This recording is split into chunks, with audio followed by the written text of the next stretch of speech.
booties for black girl nerds.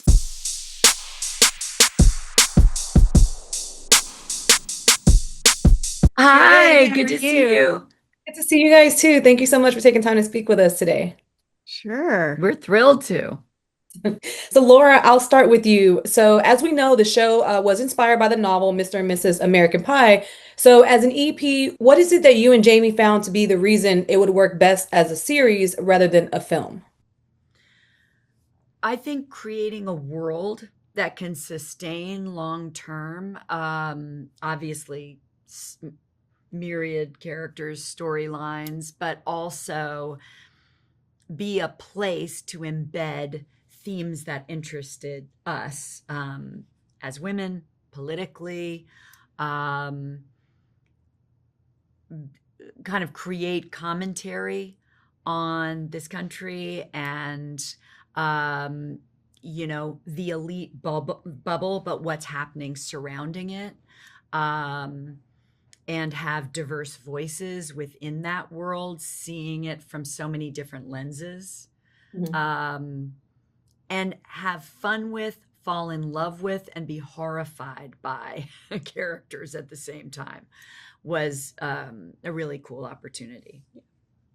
Yeah, no, absolutely. I love the idea of expanding on the world in different episodes versus just a 1 hour and 30 minutes that we might see in a film. And Jayme, I've seen that you've mentioned you and Laura's Southern roots helped shape the authenticity of the story. How did that mold the tone and the development of the character arcs that we're going to see leading into the second chapter? Well, I think our First being a Razorback, I think, is a yeah, big being an Arkansas influence. Razorback influences me in both wonderful and tragic ways all the time.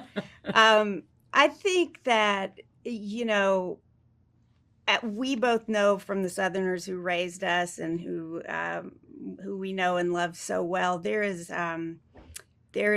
something really beautiful about storytelling generationally in the South that is rich and layered and complicated, and full of truth. And it, I think viewing it through that lens with an eye toward Maxine specifically, who comes from a very small town in Tennessee, and maybe how she sees the world, sees that world in a way that is, looking at it from a particular angle. So she sees those women in that world like, only someone from the outside can, is probably most resonant for people who maybe grew up in a similar kind of way. Yeah, somebody from Houston, Texas, born and raised, I totally understand the Southern. Absolutely. Mhm. And Laura, there are a lot of very accurate depictions of the 60s. What would you say was the most difficult or interesting to replicate? Well, difficult and amazing would just be, and thanks to Apple being the most incredible partners, um, how to build the world, and you have a production designer like John Carlos and a costume designer like Alex Friedberg, and suddenly, and our amazing Oh, cinematographer Zach Geller. who just did such a beautiful, beautiful job this season in capturing the world that surrounds these people. So you know the place they're in. I don't know if you've heard of it, Palm Beach, Florida. And so that iconography and what it means to any of us from 1969 to today, our goal, our job as producers is like, what does that look like for all its potential in terms of what we can explore? And when we're trying to tell the story of what has value and what really matters in a world that seems focused on gain and not community necessarily, is fascinating, right? Like, how do am I the most important member of the club? How do I have the most important equity in this journey, like for these characters? So to really crack that open, I loved that you asked about our southern roots, because how Southern women even have been depicted or described to me is so the antithesis of the women that raised me, who are radically outspoken, huge activists, huge feminists, while they were in the kitchen. Because they, my grandmother was not allowed to have the same life her daughter or her granddaughter have had. Yeah. But she was radically outspoken in her community, and a huge progressive voice. And so, it's so wonderful to sort of explore these characters that are big and strong and calculating and loyal and fierce. They're all the things. Is just so fun to watch with these amazing actors doing it. Yeah, I think it was fantastically done visually. I love how it expanded away from just being like, hey, we're going to dress you like the 60s. The whole setup was beautiful. So I really enjoyed talking with you guys about it. This is a fun series. And again, it's always great to get greenlit for another season. So thank you guys so much for your time. Thank you so much. Thank you. Good. How are you? Fantastic. Thank you so Can I much. just say, I don't want to take up your time, but your movie poster Trinity behind you is remarkable. I've never seen anything like it. Intriguing. I love it. Yeah, The Departed is my favorite movie of all time. Is that Ocean's Is that 11? Ocean's? Yeah. And The Materialist. Yeah. That's incredible to me. Cool. And then that bike ride is right here, but you can't see it. But these are so Kaia, I'll start with you. So season 1 ends with that jaw-dropping twist with the pregnancy. What is it that you're most excited about fans seeing in the second season after the aftermath of that finale? I think that people will realize that maybe they underestimated Mitzi. I think audiences and the actual members of Palm Beach High Society as well. And I'm excited for people to get to know her deeper and who she is kind of behind the mask that she puts on to navigate the world. I think she's like truly a very resilient person who has learned the hard way how to get by in the world, or a method of getting by that has worked for her up to this point. And there's a lot of self-discovery in there for Mitzi. So I'm excited for people to see that. And for people to see Josh shove me into a trunk. I think that's also an incredible moment for me and Mitzi. And Josh, you've spoken about wanting audience to see you in different kinds of roles, and Douglas gave you the opportunity to dabble in drama and comedy, amongst other things. How do you feel playing this character expands your range? Well, he's probably the most wacky character I've ever played, in the best way. He's definitely not the brightest guy by any means. He's got a heart of gold, but he creates complete chaos everywhere he goes. But he's so committed to whatever stupid decision that he makes, that I think this just comedic, playful energy that, my career has been very weird. I'm known obviously for primarily one romantic comedy early in my career. And then I've done thousands of independent dramas ever since. And yet I think the thing I probably love and thrive in doing most is comedy, and is, particularly this kind of complex, nuanced, very detailed world that I think Palm Royale really does an amazing job of walking a tightrope between what is, just silly entertainment and something that has a lot of strange little heart and depth underneath it. And that's what's a lot of fun to do. Yeah, it's a very fun drama, I feel. Yeah, like it's a fun drama. That's a good way to put it. You're one of the it girls in the modeling industry, so you're not new to fashion. So what piece of clothing or stylish item had you had your eye on from the set that you maybe took with you or wanted to take with you? I didn't get to take anything with me, which is very, very sad. But there is this gorgeous green sequin number that I think actually was vintage.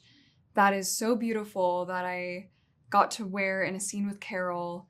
And I just felt like it was so transformative. It's like right alongside with Mitzi's character kind of transformation. And that was like a really special moment. If I could steal anything, it would be that dress for sure. I have to keep an eye out for that. Yeah. And Josh, Douglas is surrounded by a lot of power and ambition. Did you draw inspiration from any real life people when you were building his persona? Ooh, wow, that's a great question. I mean, yeah, he's got some political people I don't really want to name that I've thought about and talked to the writers about, because there is this again kind of blue-blooded, spoiled, rich white boy from the 1960s who's always had everything given to him, and he has no real sense of responsibility. He doesn't even care or think about anything in the world except what's right in front of him. And I've always seen him as a puppy dog, right? But again, I think because he has a heart of gold, he's kind of interesting to play. And he doesn't, it gives it more complicated nuance. The fact that he's not he's not a nefarious person. And I think there's certain political people who are like that, who have really a good heart. They're just kind of lost in the world in a way. And I definitely have a few in my mind. That's for sure. Yeah. I think we can pick up what you're putting down. Well, this has been a fantastic, I guess, coming back from that first season. We've all been really wanting to see where that was going. So it's phenomenal. I can't wait for everyone to see it. Again, Apple TV doesn't miss. Everything they do is phenomenal. So Yeah, thank you guys so much for taking Thank time. you so much. Awesome. Thank you. Hi guys, my name is Chalice Williams with Black Girl Nerds. How you doing today? Hi, good. How are you? I'm doing fantastic, ladies. Thank you so much for taking time to speak with us here. Chris? Amber, I'll start with you. So Virginia's wardrobe is a bit toned down compared to the other characters. Did you give any input or suggestions for how we see her dressed in season 2?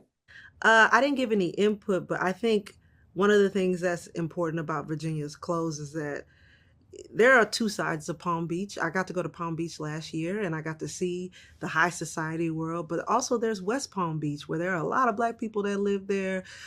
People don't have as much money. They're not living in the high rises or the big mansions. And I think that Virginia represents a part of Palm Beach that is rooted in realism and grounded in the actuality of it. I feel like the high society, they put on, they put their mask on, they come out here, they strut their stuff, they spend their money because they want to be perceived a certain way. Whereas Virginia is who she says she is. She walks in that every day. She doesn't have the privilege to put on in this society, especially in this day and age, being a Black woman in the 60s. So I think her clothes represent the realism of Palm Beach. Absolutely, for sure, for sure. I definitely understand that. And Mindy, so with Anne being an editor at the Shiny Sheet, I want to ask, what do you think would be in a headline that she would approve if she were to be promoting season 2 here in 2025 instead of 1969? Oh my gosh. That is such a great question. I wish I was just as smart as I think I am. It would probably be something along the lines of release Norma's papers instead of the Epstein tapes. Wow. It would probably be release Norma's papers. Something like that. So that's a great one. And Amber, back to you. It's a very specific time period that Palm Royale takes place in, with a lot going on, as we mentioned, history-wise. What were you most surprised to discover about women of color during the 60s and 70s? I think playing Virginia was seeing what I discovered was how she interacted with people who didn't look like her. Because you already have this protective shield, this guard up because of the times, and you never know what kind of room you're entering in, whether they're friend or foe. So I think it was interesting to explore how she interacted with these people, how much grace she was giving, and how much of herself did she actually let them in on.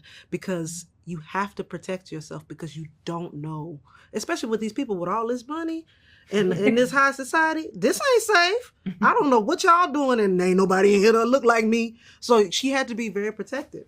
And I thought it was so cool to be able to figure out what that nuance looked like for her while also protecting herself mentally and physically. Yeah, no, for sure. It's a very different character than I feel like the other members. And Mindy, on that note, I feel like Anne is both inside the club and outside the group. So how would you say you leaned into that tension this season? Yeah, I mean, it was very meta because, I'm a loner who likes people. I'm a compassionate critic. I am a juxtaposition of so many things. And I think Anne is too. I don't think she has this like really burning desire to belong to society, but I think she genuinely is interested in these women as women. I think it's her job. I mean, I've created a whole backstory for her, so I've got my own that is nobody else's business and not that interesting to anybody else but me. But there is this, like, 1 foot in, 1 foot out that I think a lot of us can relate to, right? We want to, listen, I'm an actor, but it's what I do. It's not who I am. And yet people outside of, that fame aspect of it is people think I am what I do, right? They think they know me and they don't. So I think Anne fights with that a lot. And I love that for her. Yeah, no, absolutely. I think that is an internal battle that I see her deal with. And my last question is for both of you guys to play with. This is such a nice setting. Like the set is just so beautiful, and to propel back into that time period. Was there anything from set that you guys maybe took with you, whether it was like an item of clothing or like some kind of prop that they had? No, they didn't let us have nothing, girl. But I admired everything. I'm so enthralled with like little details that the camera will never see. Like when I'm on set, I'm like, oh my God, that's a pencil from the 1960s. I'm so obsessed with the details. I think it's so cool to see certain things. There's a pair of Ferragamo boots that I wear from last season and this season. I just love those boots down, honey, but they're not going to give them to me. So I just got to love it while I'm in them. Awesome. Well, thank you guys so much for taking time to speak with us. This is a fun season. I really like it. I feel like it's very different and something, again, Apple TV always puts out bangers. So this is no different than the other. So thank you guys so much for taking time to speak with us today. Thank you.